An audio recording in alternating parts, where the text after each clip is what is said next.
Here is an example of why Americans are so ill-informed. I mean, Donald, first of all, it seemed to me like Jonathan Karl was not prepared for this interview. He came to ask about bump stocks, and what Senator Tim Scott came to do was to lie to the American people. And in Jonathan Karl's single focus on bump stock and not seeing how Tim Scott came on to this week to completely take over the program and use them as a platform to lie and mislead Americans, it is a complete malpractice. It is journalistic malpractice, what we're going to see here. Check this part out, and then we'll take it on the other side. I want to start with the Supreme Court's decision on Friday, overturning an executive action by President Trump to ban bump stocks after they were used in what was and still remains the deadliest mass shooting in American history. Were you satisfied with that? Any concerns about that decision? John, it's simply this. We trust and believe and respect the decision of the Supreme Court. What we need to focus on, John, is the violence that we're seeing across this nation. Under Joe Biden, we've seen the greatest increase in violent crime in my lifetime. And so focusing on ways for us to reduce that crime means getting 4 more years of Donald Trump. Under Donald Trump, we actually respected law enforcement. Under Joe Biden, we've seen the movement to defund the police, leaving communities like the one I grew up in devastated and ravaged by a wave of violent crime that we have not seen literally in 5 decades. Actually, Senator, as you probably know, the latest stats on violent crime and on the murder rate, they're actually down this past year. But let me get back to my question about the Supreme Court's decision. Well, let's take a look at those. Let's take a look at those crime rates. We've seen over 4,000 shootings just in the city of Chicago. We've seen a spike in violent crime. It's nice to see something plateau, but the fact of the matter is simple. Under Joe Biden, neighborhoods like the ones I grew up in have never been ravaged. But back like to the one that raised me are trapped in their houses from the time the sun goes down until it comes up again. So to my question, though, on bump stocks, would you now favor a Congress acting to ban bump stocks? You had said after that shooting in Las Vegas that if the vote came up, it would sail through Congress. So are you in favor of that ban right now? Well, I'm strongly in support of the Second Amendment, but what we're going to do in the party, and I asked about the ban on bump stocks, not the Second Amendment. We're going to focus on the priorities of the American people. And what the priorities of the American people are today is to focus on closing our southern border. Under Donald Trump, we had a precipitous drop in illegal border crossings. Under Donald Trump, under Joe Biden, we've seen an explosion. 10 million illegal immigrants have invaded our country, leading to migrant crime that we just saw just yesterday. Okay. A mother of 5 killed by an illegal immigrant. So what the focus will be is on the safety of the American people. That starts with focusing on our southern border. Okay, so you're not going to answer that question? Jonathan Karl correctly, he did the right thing, right? Tim Scott lied about the crime rate going up. In fact, it was such a big lie to say, this was the biggest crime that we've seen in my lifetime. Complete lie. Not only hyperbole, it was just a lie. Jonathan Karl came back and said, no, sir, I'm sure you know that the crime rate is down. And it's not down a little. It is down a lot. That we get these crime scenes in major media markets that explode them relative to what's really happening in the country. That's on the media who's misrepresenting what is really happening. But Jonathan Karl made that correction as he should. But then what did Tim Scott do? Tim Scott went ahead and moved from crime rates being high to then personalizing different communities that may see violence in their communities. And Karl let that stand. He let him reframe the debate, as opposed to saying, well, those crimes are occurring because of policies that Republicans refuse to pass that would prevent those types of crimes in your communities. Isn't that right? I mean, there was so much that Jonathan Karl could do there to go ahead and force Tim Scott into not lying to the American people, because when he has to answer specifics, at that point in time, he has to do something else. And let me give an example of how Tim Scott had to change the subject and would have had to do the same when he was hit appropriately. When Jonathan Karl said, well, I am still, what I really want to know about is bump stocks. And he kind of centralized him on bump stocks again. And Tim Scott switched the argument about, I support the Second Amendment. We really need to talk about things that the American people are concerned about, and then he immediately jumps to immigration. And Karl's retort was simply, I guess you're not going to answer the question, and then allowed Tim Scott to go ahead and change the subject and make the case. It seemed like Tim Scott came there to interview John Karl and tell John Karl what he wanted on that in that segment. But let's continue. Let me get to Donald Trump's visit to Capitol Hill. I want to ask you about a few of the policies he spoke at in the meeting with the House Republicans and with the Senate Republicans. During the meeting with House Republicans, he declared that he, quote, loves tariffs. I'm just wondering, do you, I know you've been a free trader for as long as I've known you. Do you love tariffs now? Listen, one of the things that we have to do is recognize that we should focus on free trade, but free trade requires a fair competition. When you have China literally lying, cheating, and stealing our intellectual property, yes, tariffs create headwinds that actually levels the playing field. But more importantly, what we need is a president who understands how to fix our broken economy today. And Donald Trump led us to the strongest economy we've seen in the last 50 years. So it started with the Tax Cuts and Jobs Act that lowered rates and made us more globally competitive. So let me ask you about, absolutely steals our intellectual property, and that's devastating. We have to have headwinds. So let me ask you about one of the specific policy ideas he floated while he was in Washington. He floated the idea of raising tariffs high enough to be able to eliminate all of the income that comes in from income taxes.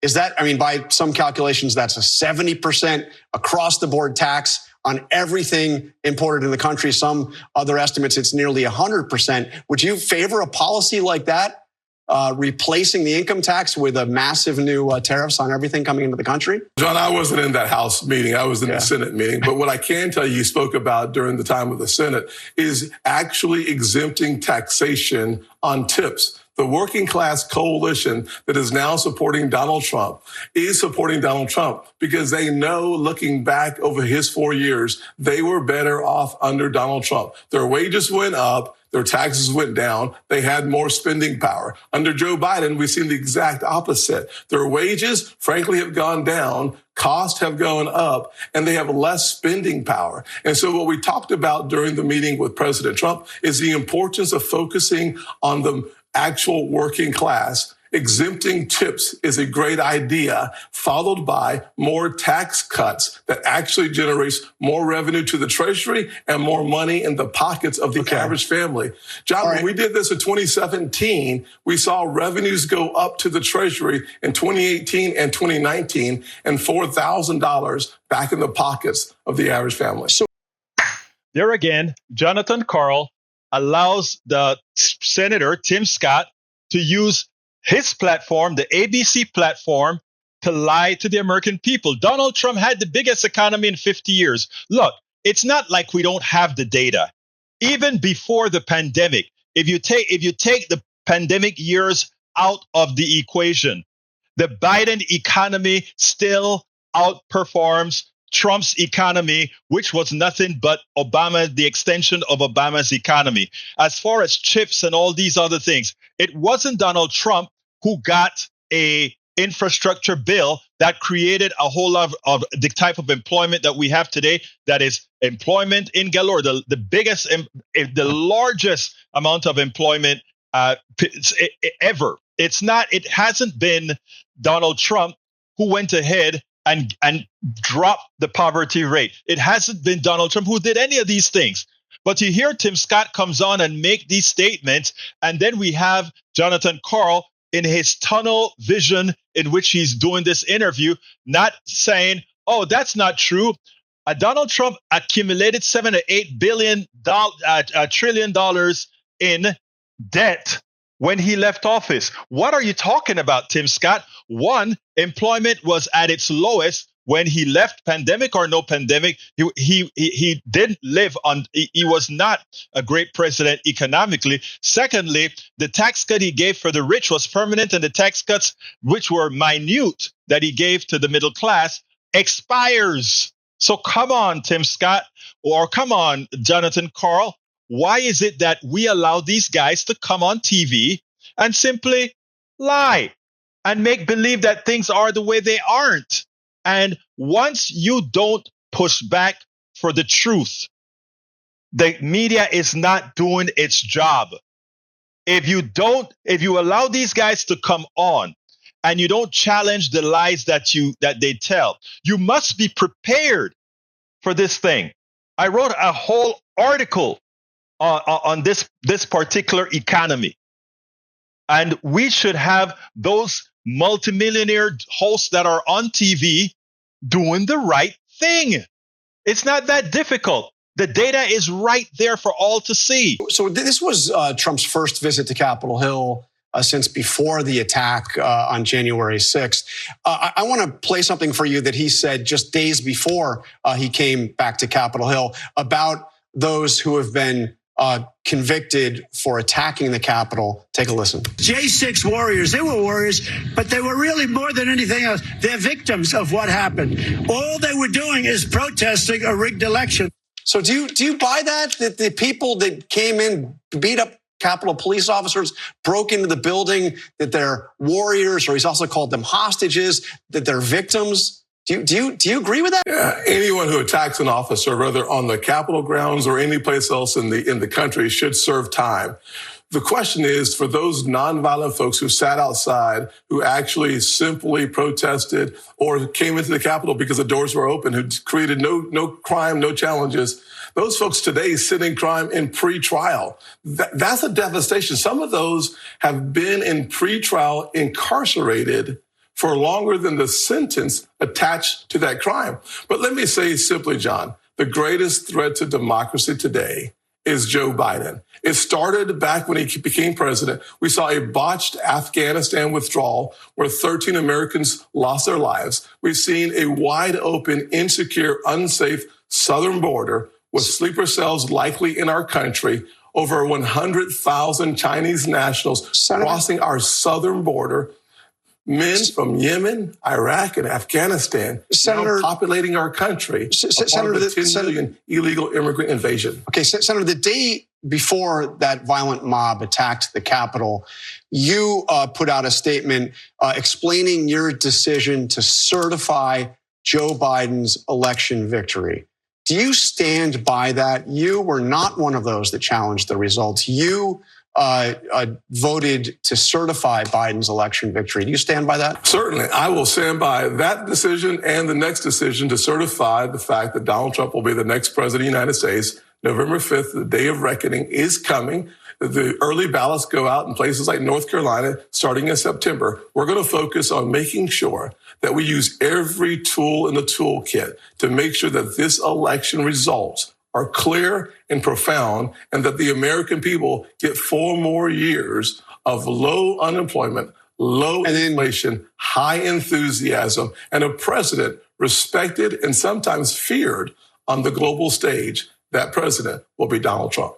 All right, and then very quickly, we're just about out of time, but you had said that Mike Pence absolutely did the right thing when he defied Donald Trump's demand to not certify that election. Do you still stand by that Pence absolutely did the right thing on January 6th?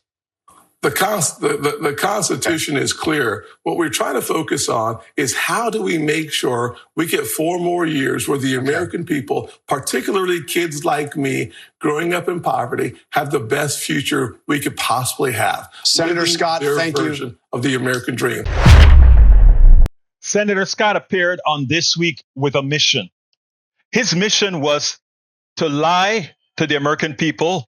His mission was to walk over the host. His mission was to completely disregard any statement that the host or question that the host had for him and change that into what he wanted to tell the American people. And you know what Tim Scott did? Tim Scott did a great job of telling the Americans a whole bunch of lies.